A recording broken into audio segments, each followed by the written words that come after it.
রাহমাতাল লিল আলামিন যাওয়ার সময় হয়ে গেছে। হযরত জিবরাইল রাদিয়াল্লাহু তাআলা ওই বাবে জিবরাইল একটা দরজার নাম, ওই দরজা দিয়ে তখন নবী মুস্তাফার কাছে আসলেন।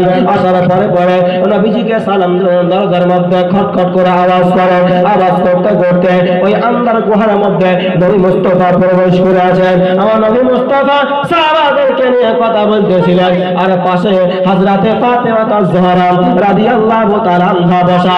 নবী মুস্তাফা বললেন, ফাতেমা তুমি ওই আন্দার গুহার মধ্যে ঘরের মধ্যে প্রবেশ করে দাও। জিবরাইল আমিন এসেছেন আমার সঙ্গে কথা বলার জন্য। হযরতে ফাতেমা তাজ-জাহরা রাদিয়াল্লাহু তাআলা আনহা ওই ঘরের মধ্যে প্রবেশ করে গেলেন। প্রবেশ করে যাওয়ার পরে নবী মুস্তাফা দরজা সালাম জানালেন, আসসালাতু আসসালামু আলাইকা ইয়া রাসূলুল্লাহ। সুবহানাল্লাহ। সালাম দেওয়ার পরে দরজা খুলে দিলেন। দরজা খুলে দেওয়ার পরে দেখছেন নবী মুস্তাফা গায়ের মধ্যে বড় জ্বর, একটা গায়ের মধ্যে কম্বল দিয়ে আছেন, আর পাশে জিবরাইল আমিনের সঙ্গে তিনি নিয়ে এসেছেন হযরতে আজরাইল আলাইহিস সালামকে সঙ্গে করে নিয়ে।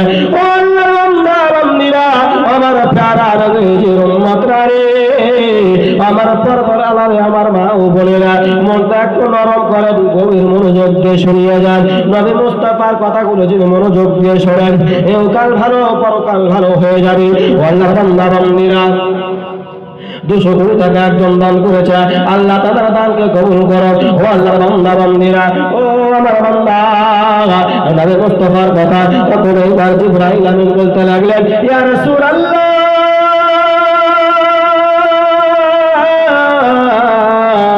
ইয়া হাবিবাল্লাহ, নবী গো আপনি কেমন আছেন গো ইয়া রাসূলুল্লাহ। নবী মুস্তাফা গায়ের মধ্যে জ্বর। নবী মুস্তাফা বলতে লাগলেন, ও জিবরাইল, এই তুমি কাকে সঙ্গে করে নিয়ে এসেছো? নবী মুস্তাফা তখন বলতে, 200 টাকা দান করলো। আচ্ছা, একজন 300 দিয়েছে, আর একজন 200 দিয়েছে, যাই হোক আল্লাহ 600 টাকা আছে।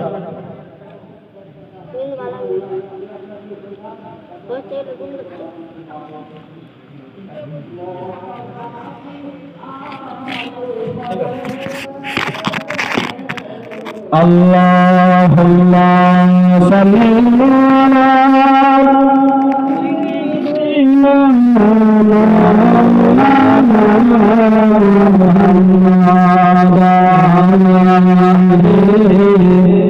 সাইয়্যিদিনা